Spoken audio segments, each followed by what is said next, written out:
We have a golden opportunity to use the COVID pandemic to reimagine our world and to create a new economy that prospers in harmony with nature and not against it. This is crucial because the current health, climate and biodiversity crises that we are facing are just different phases of the same systemic problem, our economic system.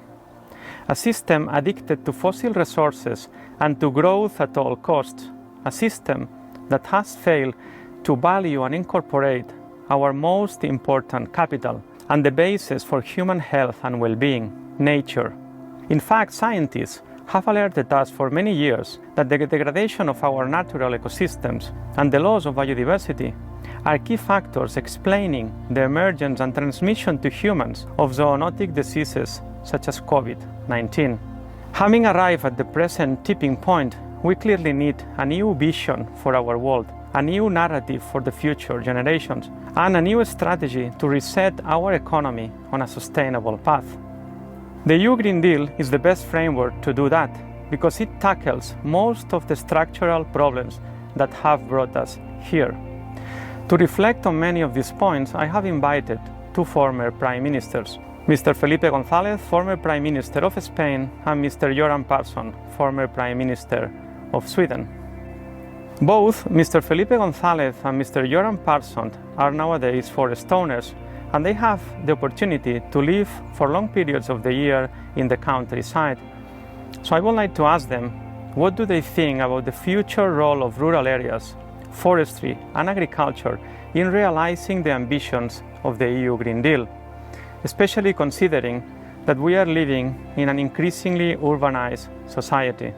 Esa desruralización de nuestra sociedad tiene que revertirse, porque dependemos del campo en mucha mayor medida de lo que pensamos, y la conciencia de ciudad respecto del campo le podríamos llamar una conciencia ecológica de asfalto, no ecológica de contacto y de relación con la naturaleza.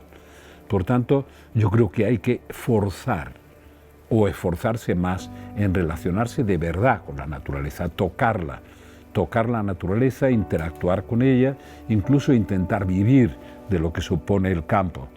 Bueno, yo no creo que sea soportable en el futuro una separación tan clara entre una concepción de ciudad y una concepción de campo. Pero creo que todavía falta una aproximación real a lo que está pasando en la naturaleza. Por ejemplo, yo no sería partidario de distinguir entre política agraria común y política forestal. Yo creo que ahí hay una concepción, a mi juicio, equivocada. No se puede separar. Uno tiene que contemplar cómo funciona el hombre en la naturaleza, qué efectos está produciendo el cambio climático y cómo recuperamos la naturaleza. Y eso exige un modelo económico completamente distinto. Podríamos llamarlo economía verde, economía circular, pero en ese modelo económico, tanto el tratamiento de la masa forestal o del bosque como el tratamiento de la agricultura son simbióticos, pero tenemos una visión muy de ciudad respecto de qué pasa en la naturaleza o en el campo. Y cuando hablo de ciudad, hablo incluso de pueblos que tienen una mentalidad que no era la anterior, de trabajar con la naturaleza, de la naturaleza, en una relación permanente. Ahora eso se ha roto y tenemos que volver a recuperarlo si de verdad queremos que haya una economía que atienda a todos los factores. And to be honest, I must say, I'm a little bit disappointed when I'm looking upon the Green Deal, the proposals. It's not taking into account the huge assets we have in our forests, to use them to combat climate change. Today, forestry activities and also sometimes agriculture activities are regarded as a part of the problem. That's wrong. They are definitely a part of the solution. You will never be able to carry through the Green Deal in Europe without a fruitful cooperation with ordinary people living on the countryside. If this is something that will be driven by those who are living in the big cities, the project will fail. You need to involve those who are able also to carry out the most important parts of the Green Deal, namely those who are working in our forests, in our agriculture sector. Today they are not treated well.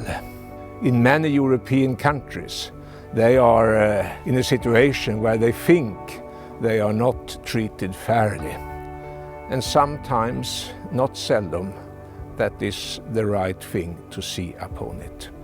Our farmers and our foresters need better conditions, and they need to be placed in the driving seat together with the scientific society to be able to develop the new Green Deal. The scientific society, I trust them. There you have the new ideas. But they will not come to reality without anyone carrying them out on the countryside. So therefore you need a new attitude where you have a cooperation between the rural and the urban areas. We are on this planet together, and we have to take care of the future together. In a country like Sweden or in Northern Europe and in other places in Europe, we can't neglect those who are responsible for the green sector's production, the foresters and the farmers. They must be taken on board. Otherwise, you will not be able to recruit a new generation farmers in Europe. If they only are described as part of the problem, you will not be able to find those who will give their strength, their power and their ambitions to the forests. If they are described as a problem, turn it around. Describe how you can use the forests and the farming activities as a driving force for a new green European deal. Then we will bring not only economic prosperity, but also a better political situation in the society. Because if we don't do this, there will be big parts of our societies that will be described as losers. And there you will see different populistic movements growing. And they will tell many people, you don't need to bother, this will solve itself. That is the most dangerous message just now. So together we will do it. Together, those who are living in the urban areas and we who are living on the rural side, together for the future combating climate change.